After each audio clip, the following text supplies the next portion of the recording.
Hello, my name is Catherine Drummond of Gingerbread Girl Designs, and in this lesson we're going to learn to make the Punto Antico filling called the wheel.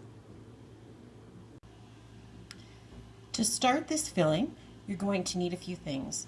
First of all, you'll need a fabric that's been prepared to have the filling put into it. So you'll need the overcast stitches done here on the sides and the needle weaving done here. You'll also need some number 12 pearl cotton. I'm using this DMC B5200, which is their Snow White. It's a little too close for the camera to focus on, but DMC has two whites. One is just called white or blanc in French, and the other one is B5200, and that's a whiter white.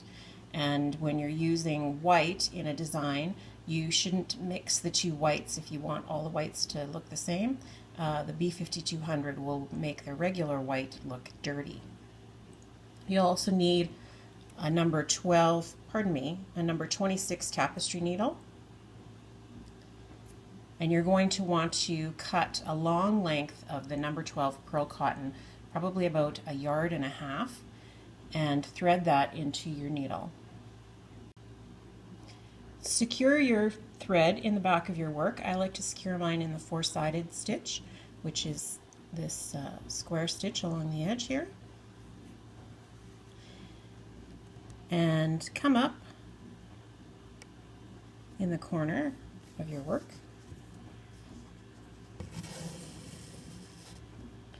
Pull your thread all the way through and plunge down in the opposite corner. I should mention that before you start to do the foundation threads, which is what we're laying right now, you should make sure that your fabric is as taut and square as possible in your embroidery hoop.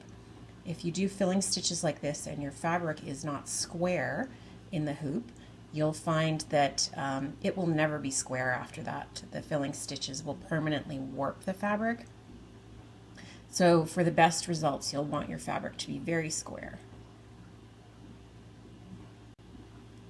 I ran my thread underneath the overcast stitches on the side here to make sure that it was nice and secure.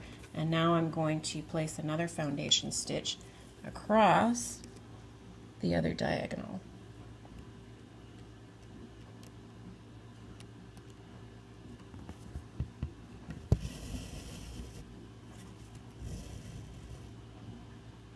And these foundation stitches should be taut enough so that they'll support the work that comes after this, but they shouldn't be so tight that they warp the fabric.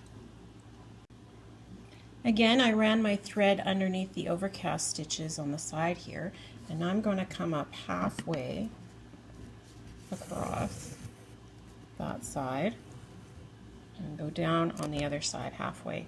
And I'm piercing these overcast stitches, but if you want, you can go in through the hole at the base of the overcast stitch. Just make sure that you are being consistent in how you do this.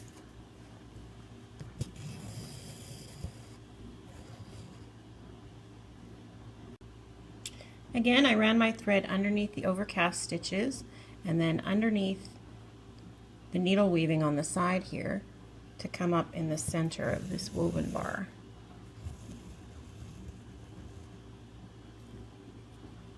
And now I'm going to go down in the center of the woven bar on the other side.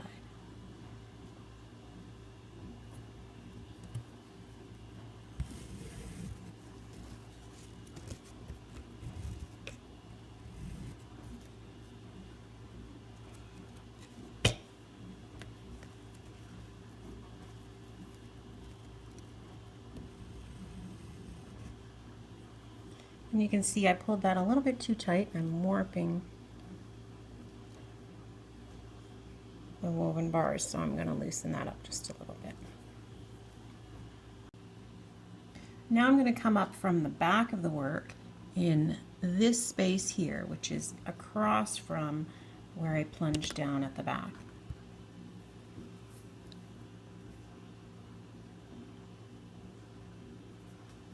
And you can see that this one bar, this one foundation thread here, has a thread underneath it now, but we're going to treat those two threads as one when we do our weaving. So now what we're going to do is I'm going to weave around in a counterclockwise direction over and under these foundation threads like this.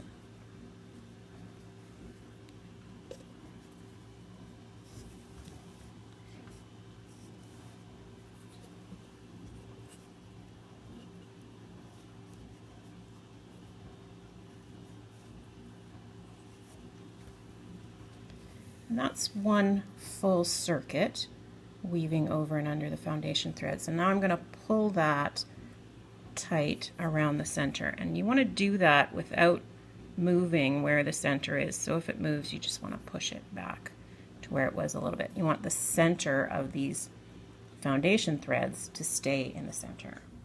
Now I'm going to weave twice more all the way around. Now you can see that we formed a tiny little circle in the center of our foundation stitches. Now what we're going to do is we're going to switch techniques, and instead of weaving over and under, we're going to go under the next bar that we would have gone under. Then we're going to go under that one again and under the next one.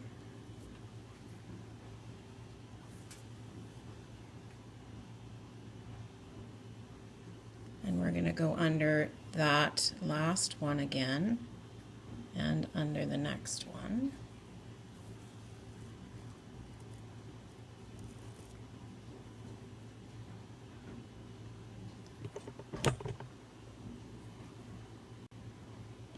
And we're going to keep going in that manner all the way around. And you want to make sure that the wraps around those foundation stitches stay close into that center circle. So you can push them in with your needle.